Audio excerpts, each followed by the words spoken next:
दोस्तों, इस वीडियो में हम बात करने वाले हैं फरवरी 1959 में 9 हाइकर्स के साथ होने वाले दर्दनाक हादसे की, जो रशिया के उरल माउंटेन्स में हाइकिंग के दौरान अपनी जान से हाथ धो बैठे थे। और जब रिसर्च टीम उन हाइकर्स के कैंप पर पहुंची तो जो मंजर उन्होंने देखा वो किसी डरावने सपने से कम नहीं था। कैंप को किसी ने अंदर से काटा हुआ था, लेकिन ऐसी क्या वजह थी कि टेंट के दरवाजे से निकलने की बजाय हाइकर्स को टेंट को अंदर से काटना पड़ा। और उस टेंट से थोड़ी ही दूर रिसर्च टीम को 5 हाइकर्स की डेड बॉडीज मिली, जिन्होंने सिर्फ एक पतली सी शर्ट और अंडरपैंट्स पहनी हुई थी। और कुछ ही दूर 4 और हाइकर्स की बॉडीज मिली, जिनमें से 2 लोगों की आंखें गायब थीं और एक के सर पर बहुत गहरी चोट के साथ साथ पसलियां भी टूटी हुई थी। लेकिन ये सब हुआ कैसे?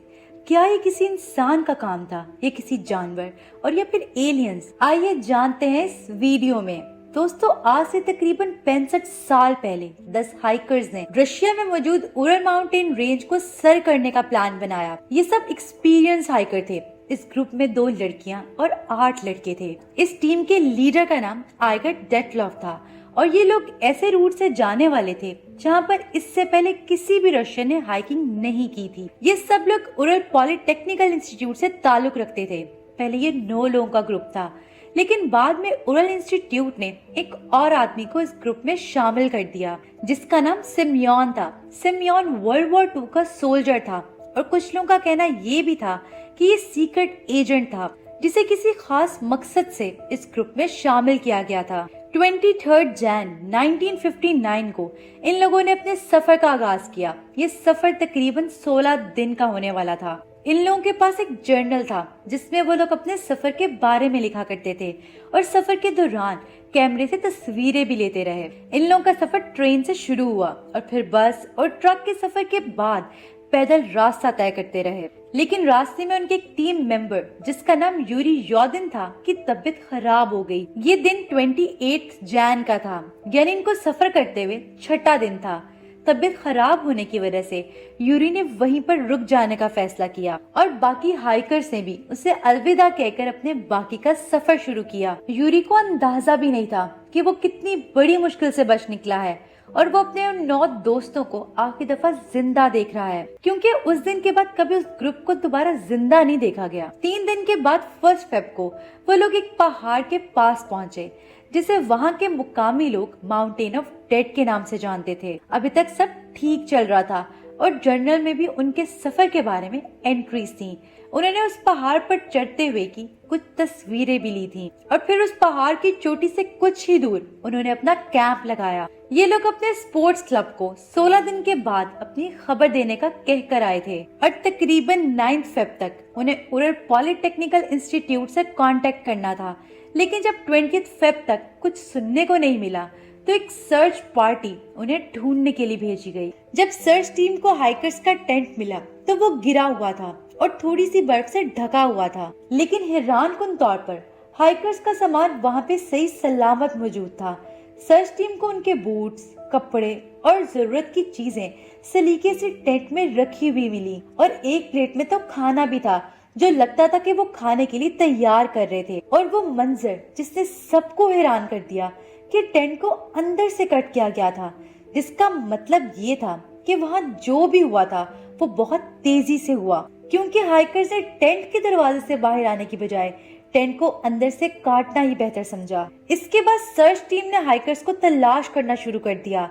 टेंट से कुछ ही दूर पर सर्च टीम को बर्फ में फुटप्रिंट्स नजर आए। उन फुटप्रिंट्स में कुछ लोगों ने बूट्स पहने हुए थे और कुछ लोग नंगे पांव ही चल रहे थे। सर्च टीम ने उन फुटप्रिंट्स को फॉलो किया और वो फुटप्रिंट तकरीबन 500 मीटर के बाद खत्म हो गए।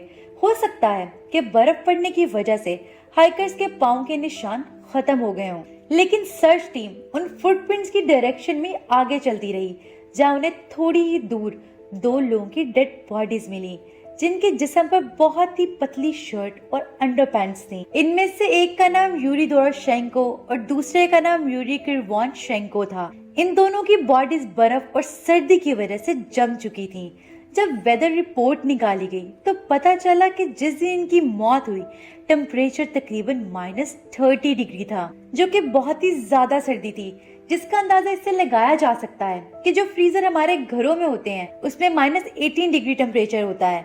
ये तो हम सबको पता है कि जो चीज भी फ्रीजर में रखी हुई होती है वो बर्फ जैसी जम जाती है। तो फिर ऐसा क्या हुआ कि वो लोग ग्लव्स, शूज, पैंट और जैकेट के बगैर इतनी सर्दी में अपनी जान बचाने भागे थे। इसके बाद सर्च टीम ने 3 और हाइकर्स की डेड बॉडीज भी टेंट से कुछ ही फासले पर ढूंढ ली। ये तीनों बॉडीज भी बर्फ में जमी हुई थी, लेकिन इनके जिस्म पर थोड़े ज्यादा कपड़े मौजूद थे। इन हाइकर्स की बॉडीज की डायरेक्शन देखकर ये लग रहा था कि जैसे वो टेंट की तरफ वापस जा रहे हों, लेकिन बॉडी में कमजोरी और सख्त सर्दी की वजह से रास्ते में दम तोड़ दिया। अभी तक रिसर्चर्स को 5 हाइकर्स की डेड बॉडी मिल चुकी थी और डॉक्टर्स की रिपोर्ट के मुताबिक उनकी मौत हाइपोथर्मिया की वजह से हुई थी। हाइपोथर्मिया का मतलब है कि बॉडी का बहुत सख्त सर्दी में रहने की वजह से इंटरनल बॉडी हीट का खत्म हो जाना, जिससे इंसान की मौत हो जाती है। लेकिन हैरानकुन बात तो ये थी कि इन 5 की बॉडी पर स्क्रैचेस और बहुत सी इंजरीज थी। 4 हाइकर्स अभी भी गायब थे और इन सब की बॉडीज को ढूंढने में 2 महीने लग गए थे। फिर उसी साल मई में एक वहीं का रिहायशी मानसी हंटर को एक स्नो शेल्टर मिला, जहां बाकी 4 हाइकर्स की डेड बॉडीज मिली।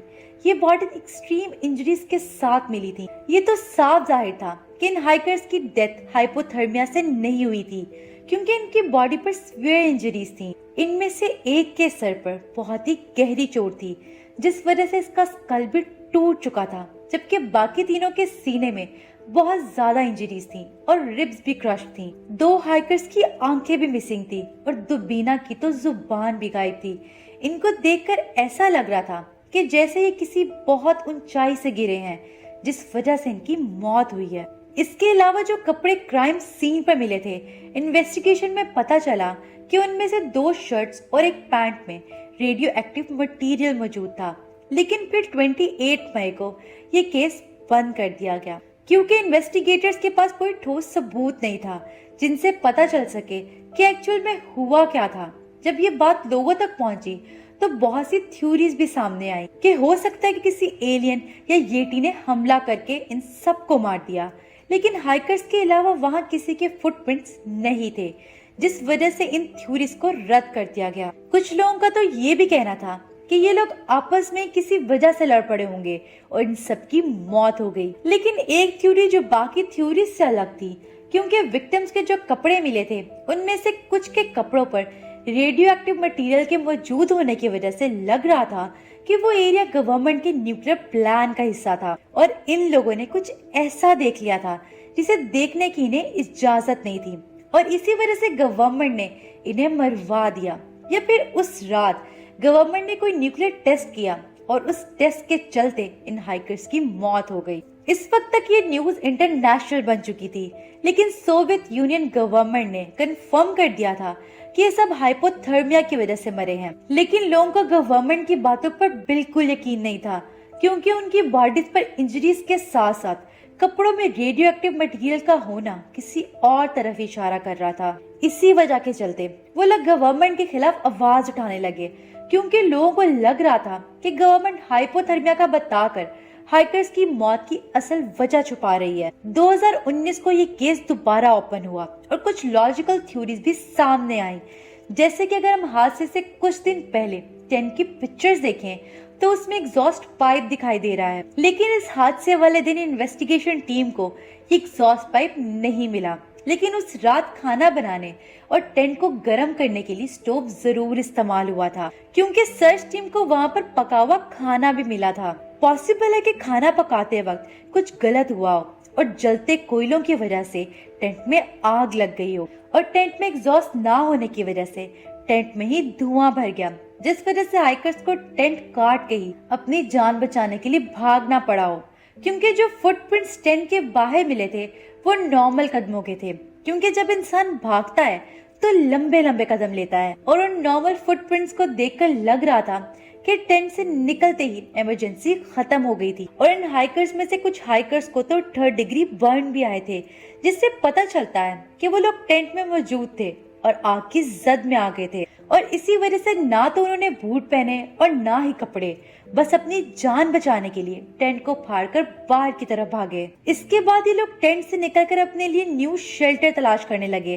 कुछ हाइकर्स जल्दी में कम कपड़ों में ही निकले थे। फिर कुछ फासले पर उन्हें बहुत से दरख्त नजर आए जहाँ उन्होंने लकड़ियों को आग लगाकर अपने आप को गर्म करने की कोशिश की और उनमें से 4 हाइकर्स जिन्होंने प्रॉपर कपड़े पहने हुए थे शेल्टर की तलाश में आगे निकल गए, जहाँ माउंटेन्स पर एवलांच ट्रिगर हुआ और वो पहाड़ से नीचे जा गिरे और इसी वजह से उन्हें इतनी गहरी चोटें आईं, उनका स्कल टूट गया, रिब्स टूट गई और चेस्ट में इंटरनल ब्लीडिंग भी हुई। बाकी 5 हाइकर्स जो पीछे रह गए थे उनमें से 3 ने टेंट में वापस जाने का फैसला किया ताकि सर्वाइवल के लिए कुछ कपड़े और खाने का सामान लिया जाए, लेकिन शदीद सर्दी और इंजरीज के चलते हुए वो लोग रास्ते में दम तोड़ बैठे और बाकी 2 हाइकर्स जो बॉनफायर के पास थे, आग के बुझ जाने की वजह से उनकी सर्दी में मौत हो गई। और जो रेडियो एक्टिव मटेरियल हाइकर्स के कपड़ों में मिले थे, इन्वेस्टिगेशन से पता चला कि वो कपड़े अलेक्जेंडर एंड यूरी के थे।